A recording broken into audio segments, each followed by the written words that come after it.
आज मैं आप लोगों के साथ शेयर कर रही हूँ विंटर रूटीन व्लॉग। और आज दो बहुत ही मुश्किल काम करने थे मुझे एक ही दिन में, और सर्दियों के दिन भी बहुत ज़्यादा छोटे होते हैं।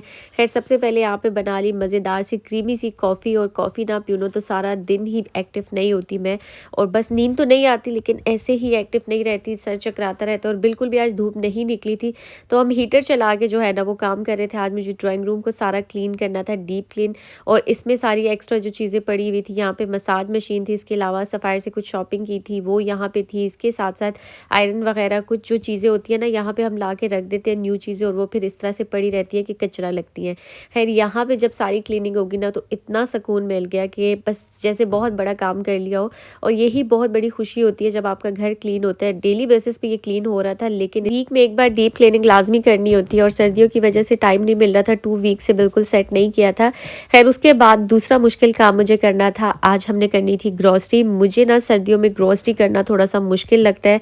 मेरी ज़्यादातर कोशिश होती है कि मैं ग्रॉसरी पे खुद ना ही जाऊं, क्योंकि अगर मैं एक बार चली जाऊं ना, तो मुझे पता नहीं हज़ारों वो चीज़ें याद आ जाती हैं जो यूज़ नहीं भी होनी होती। क्योंकि विंटर है, तो मेरे माइंड में वहीं पे चल रहा होता है अपना कंटेंट, क्योंकि मैं रेसिपी शेयर करती हूँ, ये भी लेना है वो भी लेना है, होते होते बहुत टाइम हो जाता है। खैर, मैं एक मंथ में 2 से 3 बार ग्रॉसरी करती हूँ, इकट्ठी नहीं करती, क्योंकि मेरी ग्रॉसरी काफ़ी ज़्यादा होती है। मेरा काम कुकिंग का बहुत ज़्यादा होता है, तो इसलिए यहाँ पे मैं सिलेक्ट कर रही थी अपनी बिरयानी के लिए जो मैं आलू बुखारा यूज़ करती हूँ, और चटनी के लिए इसके अलावा मुझे बेसन भी लेना था, मैदा भी लेना था, और दालें भी लेनी थी।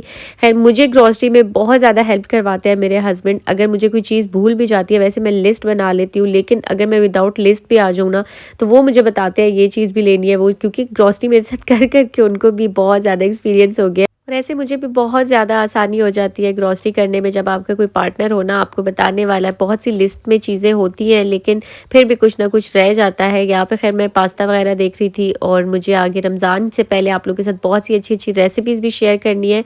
और इंशाल्लाह रमज़ान की भी शॉपिंग करेंगे, ग्रॉसरी करेंगे, सब कुछ आप लोगों के साथ शेयर करूँगी। और रमज़ान में मैं ग्रॉसरी नहीं करती, मेरी कोशिश होती है कि रमज़ान से पहले ही सारी तैयारी कर लूँ, तो इंशाल्लाह सारी डिटेल शेयर करूँगी। खैर, यहाँ पे मैं आज फ्रोज़न पराठे वाली साइड पे आ गई। मैंने अपनी लाइफ में कभी भी फ्रोज़न पराठा नहीं खाया, ना कभी लिया है, लेकिन आज वैसे ही मेरे हस्बैंड को बहुत ज़्यादा क्रेविंग हो रही थी। उन्होंने लच्छा पराठा देखा ना, तो उन्होंने कहा चलो एक बार लेके ट्राई करते हैं।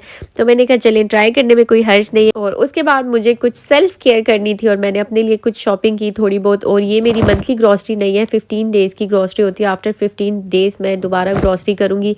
कुछ बेसिक दालें वगैरह ये चीज़ें ख़त्म थी, तो मैंने आज ये ले ली। और आज का ब्लॉग कैसा लगा? अगर अच्छा लगा तो लाइक शेयर ज़रूर कर दीजिएगा, अकाउंट को भी फॉलो कर लीजिएगा।